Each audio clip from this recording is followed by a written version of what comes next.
todos, el día de hoy mis compañeros y yo les hablaremos sobre las etapas de la Revolución Mexicana y algunos personajes que participaron en ella. Mi equipo está conformado conmigo, Andrea Velázquez Jiménez. Hola, yo soy Leslie y también les estaré hablando acerca de las etapas que ayudaron a impulsar la Revolución Mexicana. Soy Alejandra y al igual que mis demás compañeras estaré hablando de la Revolución Mexicana. A continuación de mí seguirá mi compañera Andrea hablando de las distintas etapas de la Revolución. El Porfiriato, de 1876 a 1911. Más que una etapa, el Porfiriato fue el detonante para que estallara el movimiento revolucionario en México, ya que durante 30 años el país había sido gobernado por Porfirio Díaz, que, aunque había logrado un buen desarrollo económico para el Estado, había sacrificado las voces de las clases más necesitadas de la nación, dejando de oír sus peticiones y condenándolos a necesidades extremas. No obstante, al final del Porfiriato no solo las clases obreras y campesinas eran las afectadas, sino que también se escuchaban críticas por parte de la sociedad elitista que estaba comenzando a mostrar su descontento hacia la dictadura de Díaz. Francisco I. Madero y el Plan de San Luis Potosí, 20 de noviembre de 1910. Francisco I. Madero era un asiduo opositor al gobierno de Porfirio Díaz y era un ferviente antirreeleccionista, razón por la cual, luego de que Díaz anunciara a un medio de comunicación estadounidense que estaba listo para participar en elecciones libres con candidatos de oposición, Madero fundó el partido antirreeleccionista y se postuló como candidato presidencial.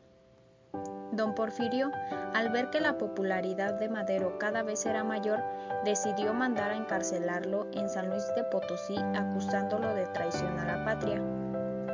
Francisco I. Madero, debido a esto, no pudo presentarse a las elecciones de 1910 y una vez más Porfirio Díaz asume el puesto de presidente, lo que causó gran conmoción entre la población. Decidió escapar de la prisión y después de esto se dirigió a Estados Unidos, desde donde lanza el Plan de San Luis de Potosí el 20 de noviembre de 1910, en el cual llamaba a la población a levantarse en armas en contra del régimen de Díaz. De este modo, inició oficialmente la Revolución Mexicana. El siguiente tema es la Revolución Maderista, que inicia en 1909 y termina en 1910. Tras el Plan de San Luis Potosí, de inmediato comenzó la denominada Revolución Maderista, el cual contó con el apoyo y respaldo de líderes campesinos como Emiliano Zapata, Pancho Villa y Pascual Orozco. Poco a poco la lucha revolucionaria iba ganando terreno a nivel nacional, lo cual provocó la renuncia tan esperada de Porfirio Díaz. Esto permitió el regreso aclamado de Francisco I. Madero a México, donde posteriormente fue elegido presidente.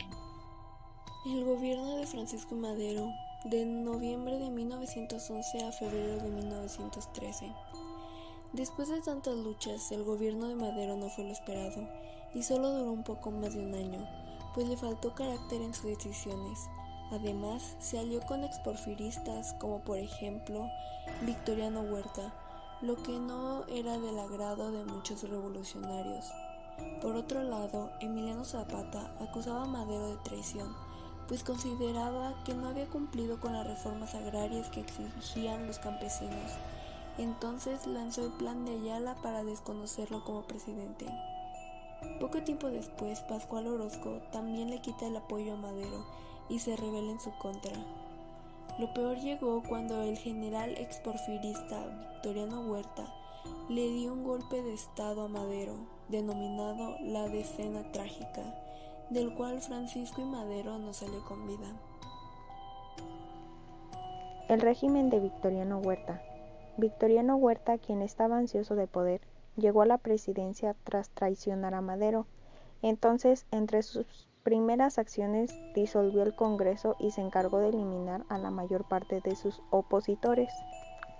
El régimen de Victoriano Huerta hizo que los revolucionarios que se habían separado se unieran nuevamente para luchar en su contra. También otra etapa muy importante es la Revolución Constitucionalista, la cual comenzó en 1913 y terminó en 1917.